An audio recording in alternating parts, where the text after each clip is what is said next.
I think the most common saying in the sync world is it's not about the best song, it's about the right song, you know? And sometimes having a song that's poorly recorded, in quality is actually exactly what they want, because of the fact that like they want that muffled sound or that weird echo Right. that sounds like you're in a hallway, because you never know because it's not about what's radio polished or what's something that you could hear Ed Sheeran singing on. It's just like you know exactly what they need is what they want, and they don't even know what they need or what they want until they hear it.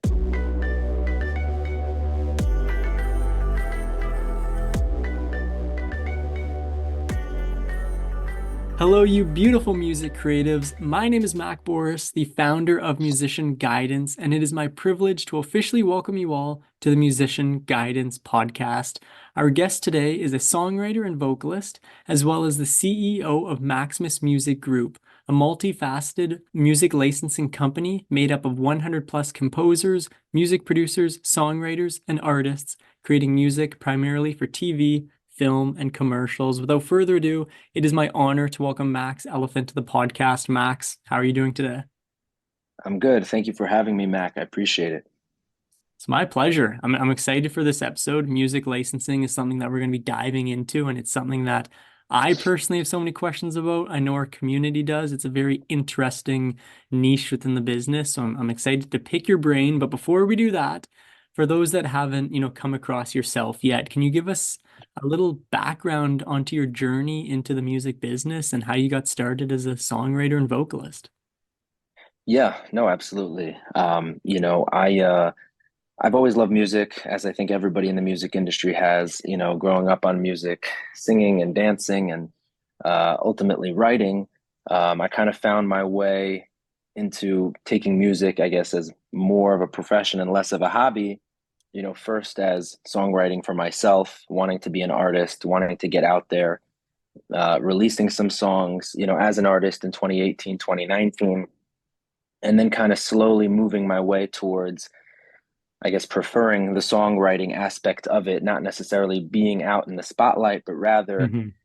being behind the scenes, being able to write for others. And, been doing that now for 3, 4 years or so, writing for other artists, writing to pitch to artists. And then that's obviously where sync comes in, realizing as a songwriter, you're not necessarily limited to just writing for artists, but that there's a whole world out there of writing for sync, writing to get your songs in the background of shows, commercials, movies, trailers, video games, whatever it might be, and just another way to generate revenue as a songwriter. And kind of following both of those paths over time, while maintaining the desire to write for other artists. The sync world presented an opportunity, to start my company, which we'll talk a lot more about. But that's at least how things sort of got started. For me in the sync world, kind of as a stemming off of writing for other artists. Awesome. So yeah, let's dive into the sync, licensing aspect, as I know it's popular, it pays well.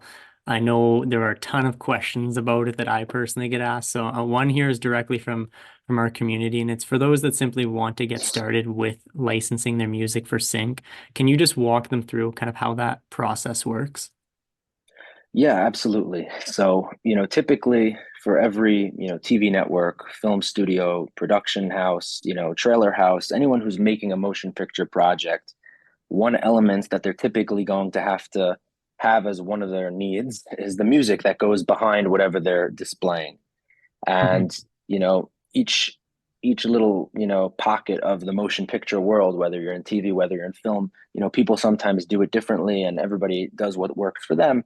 But typically they'll hire music supervisors, music coordinators, or music directors maybe, or some similar title who will be tasked with going out and finding the music. If they're not making it themselves in-house, they'll be going out and looking for music, whether it be custom or whether it be, a pre-existing track. If they want a big name artist, they'll have to reach out to the record labels to get, a Rihanna song, a Justin Bieber song. But if they don't want to spend as much money, or perhaps their budget is lower, which is likely for most projects, they'll go out and find, smaller artists who might not be well known whatsoever, or composers or producers that aren't even artists at all, who can make them the music that they need or already have the music that they need, you know, in their catalog. And sometimes they'll be able to reach out to, those composers or producers directly if there's a relationship that exists there.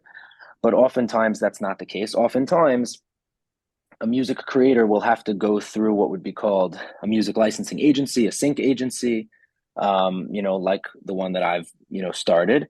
And those are the people that'll have the relationships with the TV networks, the music supervisors, the ad agencies. And through them, they'll be able to get their music in front of those projects to potentially be selected from. Um, Obviously, every music creator, like myself, initially thought, you want to kind of go directly. That way you don't have to cut in, the music agency as a middleman, facilitating your music getting into these motion picture projects. And if one is able to do that, that is 100% the right move. It's just a difficult task, Sure. kind of build those relationships with the music supervisors on your own. Music supervisors are totally inundated with tracks and tracks and tracks and folders and playlists and their emails, and they can't go through everything. And there's too much music, not enough projects that need music. Right. And so ultimately, music supervisors typically, will just have maybe one or two to four agencies that they kind of consider like, these are the ones that I trust. These are the ones that I've gone to and have come through for me. And if an agency screws up one time, I might not ever go to them again because there's so many options out there. So that's why everyone's so,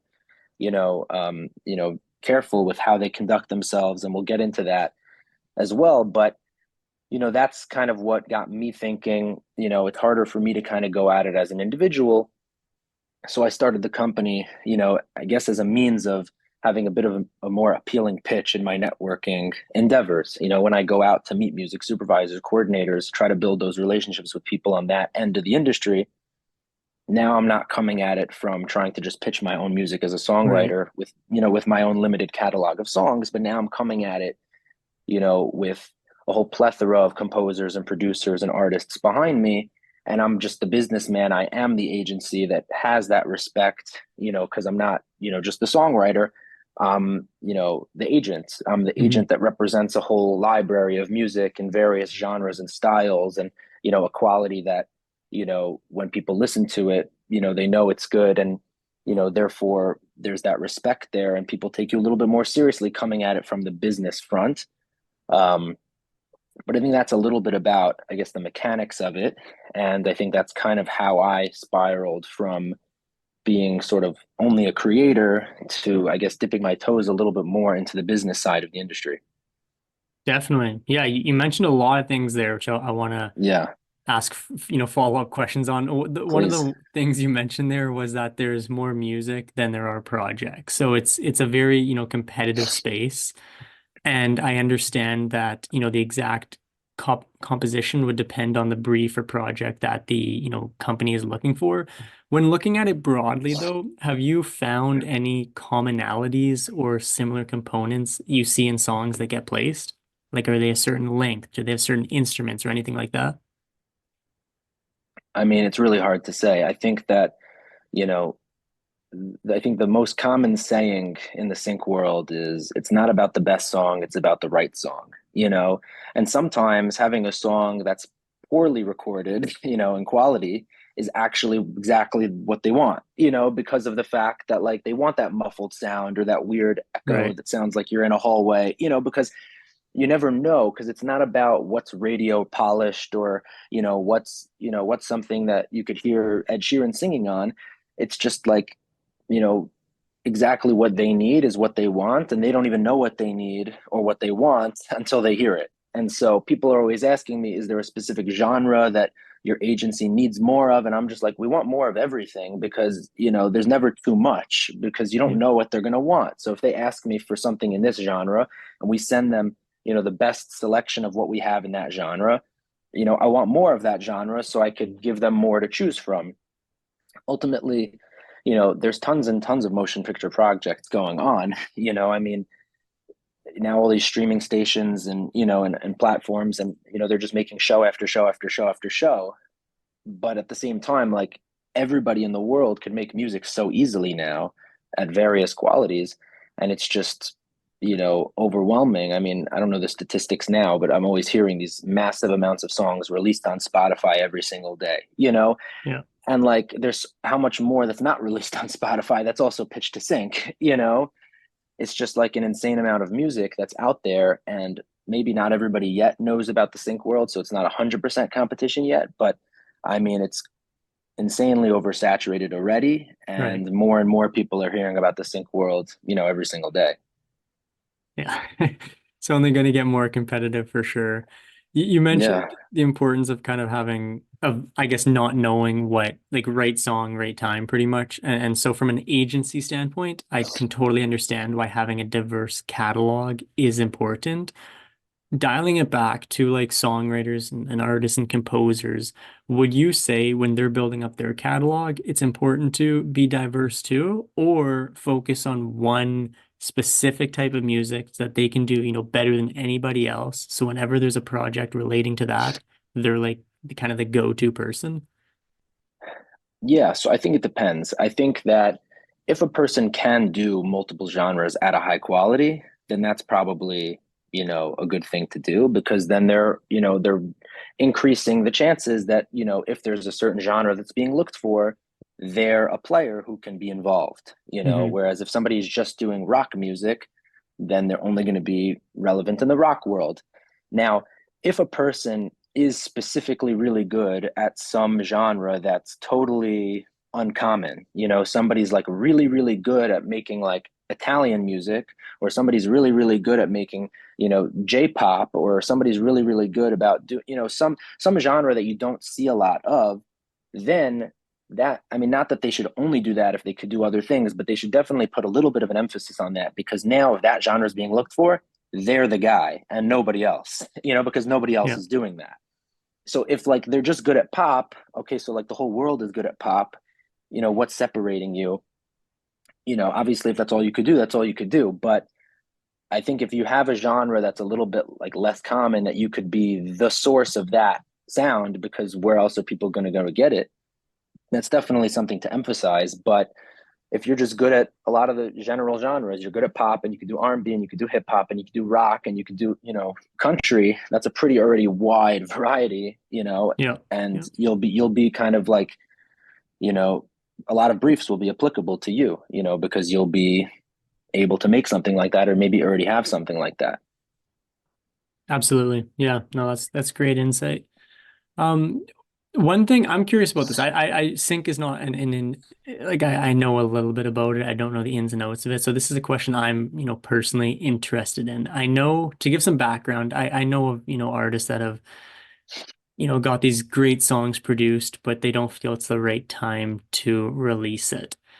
What I want to know when it comes to sync, are there kind of specific like trends and like hot music that is more desirable for sync at certain times, or is it like once you kind of create a song, it's more evergreen for sync? So like older songs could work, newer songs could work, or is there still kind of these trends when it comes to sync licensing? I think that it's really all over the place, and that's what makes sync so unpredictable. I Hmm. forget the name of the song, but I think Diana Ross had a song that was like huge in Stranger Things recently. Maybe it was Okay. Diana Ross or somebody else, but that's like a song from decades ago. And after Stranger, because Stranger Things is such a watched show, you know, once they pulled that song and it came up like throughout the season. It was like a very much played, song. It was on like the top 50 in the US on the charts on Spotify, because Right. like everyone's listening to it after they heard it on Stranger Things, Yeah. and like, you see that happen. That's kind of the reverse. But I think that if a song is really, really good when it's released, sometimes people in sync want a song that's hot, because now they're the ones who got the song that's hot in their show, and they could potentially Hmm. get it for cheaper, because maybe the artist whose song is hot isn't a superstar either, and so therefore they're not paying for the A-list celebrity song, but they still have a song that's big on TikTok or big on Spotify. That being Sure. said, sometimes they want a song that's unreleased, and sometimes if it's released, they won't take it. So it's really like a case by case basis. I wouldn't say that people shouldn't release their songs because, oh, they're going to be losing out on sync opportunities of people who don't want released songs.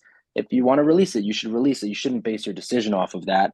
Hmm. But I guess people should be aware that everybody's always looking for different things, and they're just very particular with their criteria on a situation by situation basis. Yeah, it's not a one size fits all when it comes to Definitely sync, not. right? Yeah, What what is how do I don't know how to word this question. I'll give some background, I guess, first. If an artist is wanting sure. to sign, a record deal, the record deal is looking at their following, they're looking at how much money they're making from their music and all that. When it comes to sync, are they looking at catalog size, or is one song enough sometimes? Or are they looking at any sort of proven track record in number of songs released or anything like that? Or is it simply just if you have a good song that, the music supervisor, whoever it may be, feels like it's a fit, like that can totally work? Or is there something else that's kind of hidden maybe that they look forward to? I think I think usually it's based off of, is the music good, is it not good? I Hmm. think that there are, but I think everything differs from agency to agency. I think some agencies, you know, they're not going to necessarily sign an entire catalog of an artist. They might just say, the 10 songs you sent me sound really good. We'll sign these 10 songs and represent these 10 songs, and all your other songs we're not going to represent. Sometimes they might say, but send us more songs and we might rep those too. Every song that Hmm. we hear that we like, we'll rep, and the songs we don't like, we won't rep. And they'll kind of make that, separation. Some people might just say, we're just going to take everything you have, whether it be exclusive, non exclusive, that's a whole nother discussion. But it might just depend. And I think when it comes to the supervisor, usually it's just going to be about, does the music work? I've heard of a few instances, it's come up a little bit, but not so much, where the supervisors or the people picking the music actually care about the artist having more or not more of a social media following. Interesting. Sometimes they'll want, a song from a bigger person, Hmm. but that doesn't come up so much. It doesn't seem like, maybe it's more of a bigger project type of a thing, but I guess that's a little bit of a factor. But yeah, social media in general has become, a little bit of like, a scale, of artists for everything now. And so I guess in sync, there is that factor too, when, films and shows, especially on a higher caliber, they want all their credits to be, 5 star, 5 star, 5 star, at the, Sure. the closing credits. They want everybody to see, even though no one watches the credits, but they want everyone to see, that everything that they use. It's also probably the investors who are putting their money into the Marvel movie. They want to know that Marvel's, doing the best that they can for the best lighting and the best music and the best everything, and get Hans Zimmer on it. They want to know that, the money that they're putting in, and is being used properly. And so, it could be that there's those elements too. Absolutely. Yeah, it pretty much goes back to, I guess, the one size really does not fit all. Like I know of one um filmmaker, I don't know his exact title, but he was like an independent, small budget. He wanted somebody with the following to help promote I don't even remember if it was a movie or a show or whatever at the time, but it was yes, he wanted the music, but he also wanted some promo out of it too, and try to tap into somebody that had a little bit of a following. So yeah, I guess it comes down to the brief pretty much. Okay, cool. So let me ask you this. Yeah. For songwriters and composers that are wanting to get into licensing their music, and there's already a lot, and as you touched on earlier, it's growing, there's only going to be more. As a professional in the space, what are some of the biggest challenges you faced in the music licensing industry that I guess you wish you knew when you were starting out, or something that you believe others should know now? I think that, an ongoing struggle for everybody in the sync space, and people at Universal Music, Sony Music, Warner Music, Cobalt, all the biggest, sources of, music that you could go to, they'll all attest to this, the same thing, that I think on the outside, people run towards sync licensing thinking, this is like an easy way to kind of hit a home run and win the lottery. Right. And as I mentioned, it's super, super saturated. It's extremely competitive. and it's not easy to land a placement if anybody out there thinks that it is. And I think that that's really why, as might come up, today, my company is a little bit pivoting where we're still, tackling placements, but we're looking at, the library music world a little bit more because, there are a lot of avenues that sometimes are a little bit less exciting sounding, but that over time, generate revenue passively. If you could get your music into, stores in the mall, your music will be on in the mall and every time it's used, so you're not Mhm. necessarily going to be going to every mall and you hear your song and post it on Instagram. Hey, my song's playing in the mall, but there are avenues, that, you know, in a library sense, where you sort of give people access to your library, perhaps on a subscription basis, people will now be able to kind of just tap into your music and it'll be used in tons of different forums.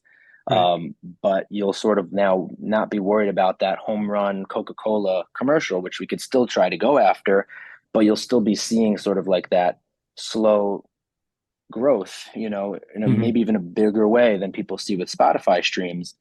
So I think people should kind of just look at all of the different avenues that music can be generators of revenue, because I think that, the home run of sync isn't something to shy away from, but it's not something to be fooled by either, that it's, so easy and everyone's doing it.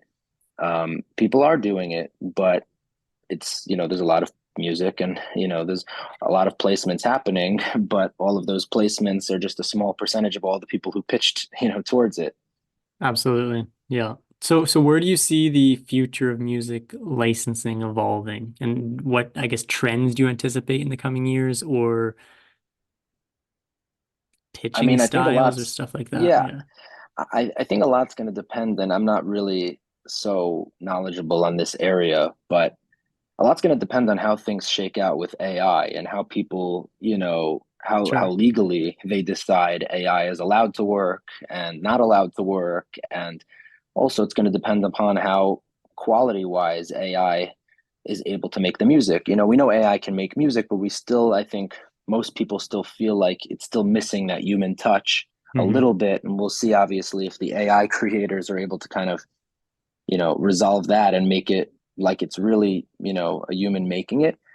So if AI is allowed to be used and, and it works and people like it, it's going to be a problem for everybody. But that's really the problem of AI in general. AI can take everybody's job in every industry eventually, once time continues going on and everyone's just going to be, on the unemployment line. Mhm. So, we see it in music, we see it in the entertainment world, and that's obviously what all the strikes were about recently, trying to figure out how to kind of maneuver around that. Um, so I think depending upon AI's involvement, everything is going to change.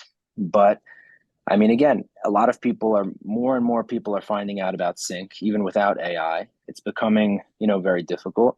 I think that, ultimately it's a little bit of a hard to predict type of a thing. I think, as technologies advance, the way things are done change, the way things are done advance. And I don't know exactly how technologies are going to advance. And Hmm. therefore, I can't really say, what's going to be. But I think just like everything else, people are going to have to adapt. And the people who adapt quicker are more likely to succeed faster, to kind of jump in front of everybody else who's taking a little bit of a slower time to adapt. So we'll kind of have to wait and see, I think, as time goes on, how innovation changes, with everything being done. Um, and kind of go from there. But hopefully there's, continued discussions of, legalities with the US government in terms of, and Canadian government everywhere, to, paying creators more from Spotify and paying creators more from, different things like that. But, Hmm. we'll kind of, I guess, just have to wait and see as things go on and see how the tide turns. Definitely. And you mentioned innovation there. You, as I mentioned at in the introduction of this, are the CEO of Maximus Music Group, and you're taking an innovative approach to, music licensing when for sync. Can you, I guess, first of all, just give a little bit more of a background on Maximus Music Group, and then I'd love for you to share kind of, the approach you take for your composers, producers, songwriters, etc. Yeah, no, absolutely. Yeah, so as I mentioned, Maximus Music Group kind of started as me recognizing that, attacking the sync world as an individual songwriter might not be so easy. And I had a relationship with a number of songwriters, composers, producers, primarily from my involvement as a songwriter. I'd co-written with a lot of them, collaborated with a lot of them. And so I had a little bit of a network of music creators who I'd been, involved with. And I knew that everybody was kind of involved, whether it be more or less in the sync world. And I kind of pitched them all on the idea. It was actually really cool. I got them all on a Zoom. Most of them didn't know each other before that Zoom. And I kind of had to explain to all of them, like, none of you guys know each other, but you guys all know me, and I'm pitching this idea of, this sync group that we can build where we compile our music together and we pitch it as a team, as one unit. And that was really how it started, as 15, 20 people over time, with me meeting more people over time and referrals and people requesting to join. We now have a little bit over 100 music creators, probably 110, 15, music creators. Mhm. And, myself, along with a couple of my partners, have kind of built out music licensing agency, a sync agency where we, represent these music creators. And, we've done a lot of networking. I kind of lead the networking a little bit, to try to build those relationships with people in the motion picture world. Right. And, each of my partners have their respective roles. And we kind of, accumulated the music from the people who we have in our group, built our library, and we try to, continue landing placements and building new relationships and getting more briefs. And, within Maximus Music Group, one thing that's a little bit unique, which I think I might have told you about before this, is that we have a community. And the community aspect is not something that I've really seen elsewhere. But in a nutshell, most agencies will represent X amount of music creators. And those music creators, the only thing they'll have in common with one another is that they're also, represented by that agency. What Maximus Music Group does a little bit differently is that we've actually developed a platform where all of the creators we represent are all able to join and communicate with one another, collaborate with one another. It's where we post our briefs.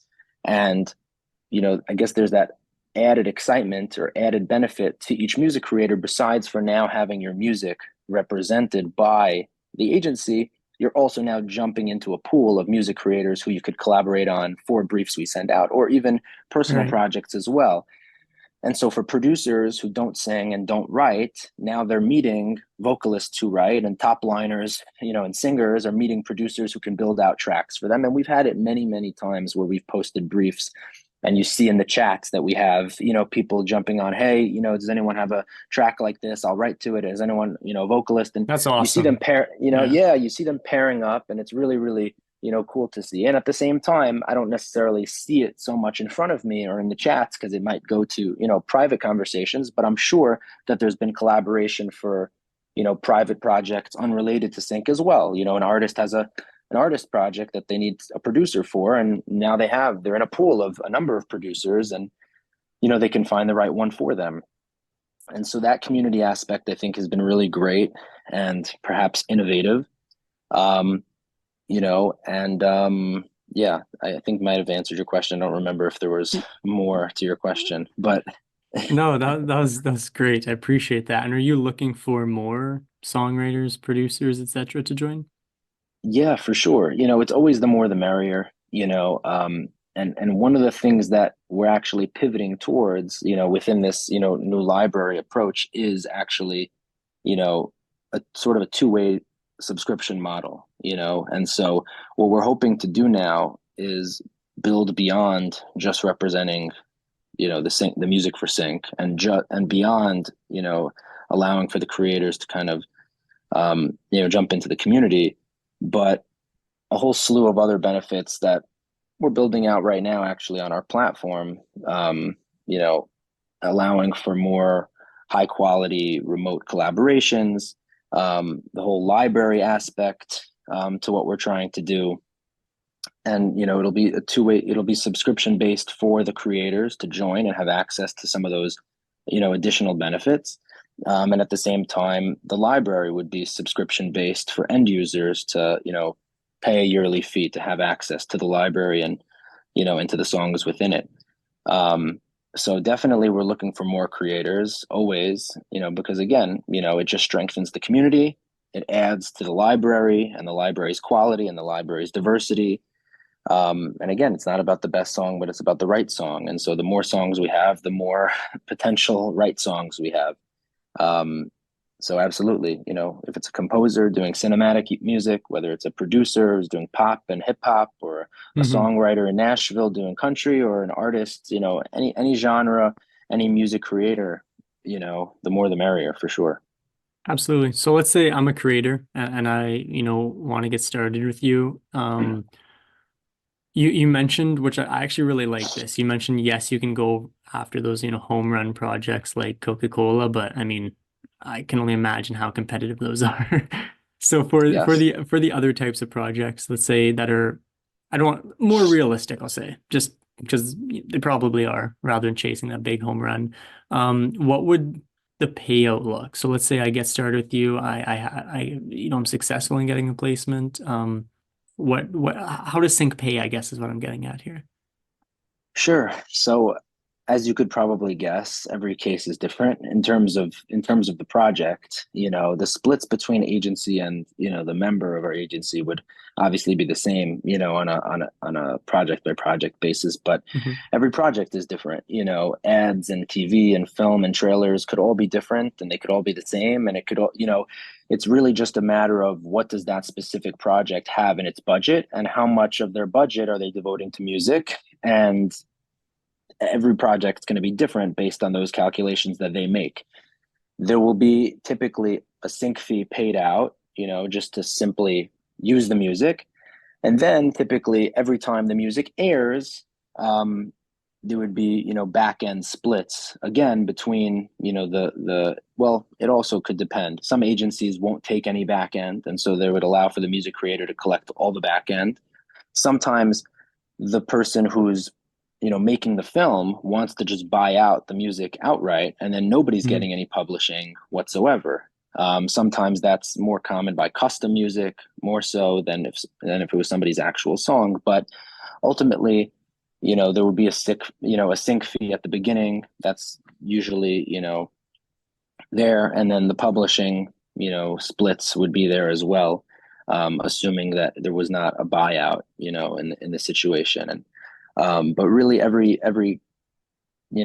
project is different. It could be $2,000 up front, it could be $500 up front, it could be Sure. $50,000 up front. you Yep. know the Coca-Cola would probably be more the 50,000 one. Sometimes we see ads in Europe that could even be six digits, which is kind of like mind-boggling.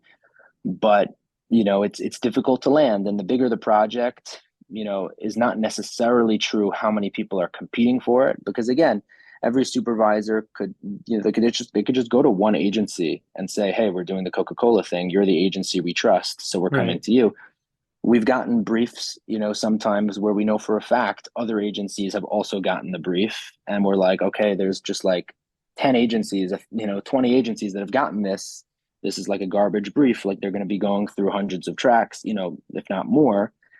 And sometimes we can tell that these people really just came to us. And that's kind of when we sort of have to like tighten our belt and get going, because we know that this is, I guess, like a more not realistic opportunity, but we just know that the competition is limited, and it's really, up to us to just give them what they need. Hmm. Yeah, no, absolutely. Very well said there. One thing you mentioned when I spoke to you, but before the episode a couple weeks ago, correct me if I'm wrong here, but I think you said something like if I was a part of, Maximus Music Group and I had music on your library and maybe I didn't get a successful sync yet, but someone else did, that there might be some revenue sharing model. Am I correct in saying that? Yeah, so that's something that hasn't been true yet, but is Okay. something we're working towards. That is part of our library, aspect of what we're trying to do. With when it comes to sync, up until now, we've really just been holding on to people's music, trying to land the home run, and only generating revenue, off of commissions. Hmm. And that's kind of why we're now planning to build out this library, which is not going to look so different than our sync library, but it's going to be really handpicked what gets into the library. And the library will be, licensed out as a whole library, to end users, whether it be an ad agency, a marketing company, even a film school, perhaps, where the projects aren't even going to be major projects, but just the film school needs it for their projects that they're doing there, whatever it might be. They'll have access to the library, Right. and we would set up a profit sharing mechanism that anybody who has their music in the library, even though we aren't, so then we don't have to necessarily watch so carefully which songs in the library are being used and track all of that. It'll just be simple. Anybody whose music is in the library, based on a percentage of how much of their music makes up the library, would just get a percentage of the revenue generated by the library that end users are subscribing for. Right. And so therefore it wouldn't necessarily matter if your song was used. It would just matter that your song is in the library. By your song being in the library, it's strengthening our library and hopefully, adding to the amounts of end users who want to have access to our library as a whole, and utilize the music within it. And so, of the money that we're going to be getting from those end users to access the library in its entirety, we would then pay that out on a percentage basis to, Mhm. each of the music creators contributing to that library. I think And that's that would, such a cool approach. Sorry, yeah, continue. yeah, no, yeah, it is. And I don't know anyone who's doing this as of now. Um, I don't know if it's because they thought it was a bad idea or they didn't think of it at all, but we're gonna, see how it goes. Based on our calculations, it seems like it should be beneficial to everybody. And it's not going to be instead of, the sync and commission chasing and the big home runs and placements.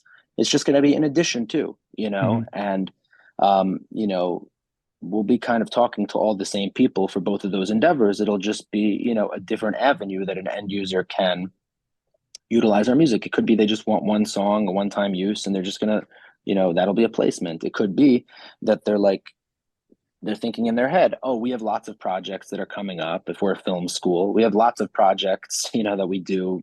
We're a film school, so all of our assignments and all of our final, it's film projects. So we want to just have a library that we can access and give access to all the students to use this library, and we'll pay $500, $1,000 a year to have access to the whole library. And through that, and hopefully lots of film schools and lots of marketing companies and lots of ad agencies, those monies can then be, divided up amongst the people who are contributing to that library. And it won't be like the sync space. And we've spoke about this before the episode as well. When it comes to the sync, it really is like the more the merrier of songs. And we'll take not anything, but anything that, seems like it could work, we would take it because it's all about the right song. When it comes to the library, there's definitely going to be more of a quality control and a quantity control in terms of what's getting into the library. Otherwise, it'll just get out of hand, with splitting up, the revenue, the profit Yeah. sharing with everybody. So that's going to obviously have to be monitored a little bit more, than the sync would, where the sync could be a little bit more of a free for all. But we hope to kind of go down both of those paths simultaneously, and it shouldn't be too hard to balance because again, you're talking to all the same people. It's just kind of Hmm. a different way of working with them. Absolutely. Very innovative, which is always fantastic. I love to see people innovating in this business. Max, it's been a pleasure chatting. I appreciate you for Yes. sharing your wisdom and experiences with our community. Before I conclude this episode, is there anything you were maybe hoping I was going to ask and didn't, or just anything else you'd like to say here? No, first of all, I appreciate you, giving me the time to chat. It was a pleasure as well. I think, the last thing I would just say is that the music industry as a whole is a difficult thing. No matter what area you're going into.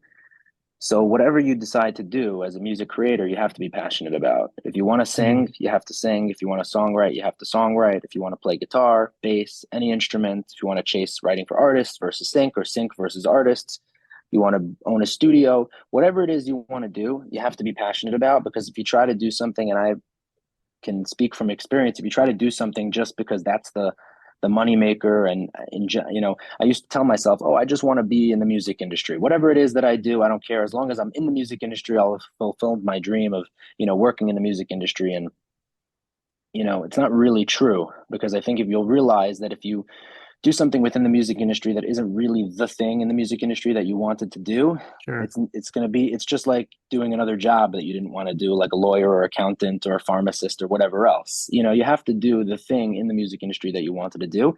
If you're passionate about sync, and people are, then that's the thing to do. And I can speak for myself. I don't think that I necessarily would be passionate about making music for sync, but I found out that I am pretty passionate about representing other people's music for sync, on the business side of it. Hmm. And where my passion is on the creative side would be more for the artists or for myself, and not necessarily for, the TV and film space.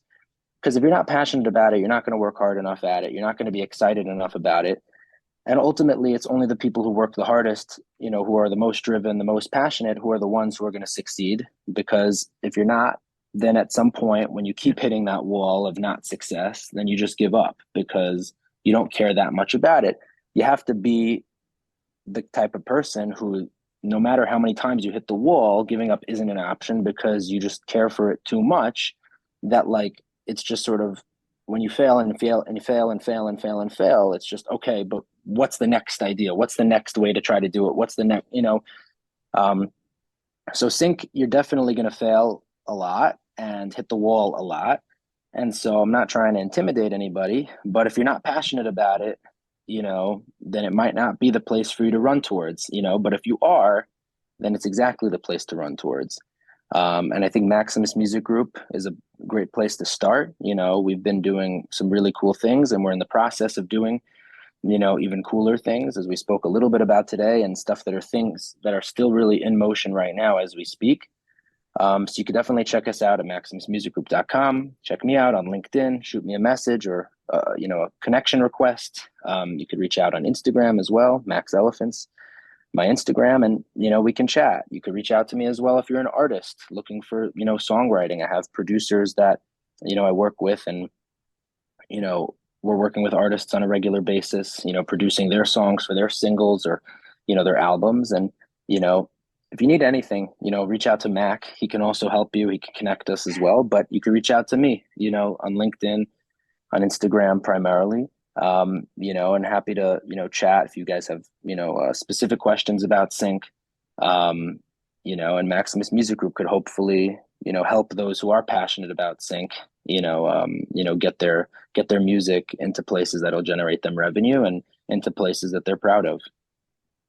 Amazing. You dropped some straight facts there, Max, about the passion side of it. 100%. Yeah, I don't think, and these are none of, these aren't original thoughts of mine. I think this is stuff that everybody really knows, but it's good, I think, to have that reminder sometimes because, I'm not like an intellectual genius or anything like that. I think that these are just things that everybody knows deep down, but maybe because they're so obvious to us, we sort of push them to the side, we forget about them. And sometimes it needs to be brought up again as a reminder, because even if it's the 30th time that you're hearing it, perhaps the first 29 it didn't really hit, and this time it does. And Right. and if not, maybe they'll need to hear it a 31st time from somebody else, and then it'll hit. But Yeah, ultimately, hopefully everyone, takes that in and thinks about it and applies it. definitely. Well, I'll have all of your links below, Max, including to Maximus Music Group, your LinkedIn, your Instagram, and everything else. It's been an absolute pleasure chatting with you. You're doing fantastic things, and I look forward to continue to see you, grow within the music space and continue to help artists land deals. In the meantime, though, that is going to conclude this episode. Until next time, I've been Mac, that's been Max, and you've been amazing. Take care and keep making music.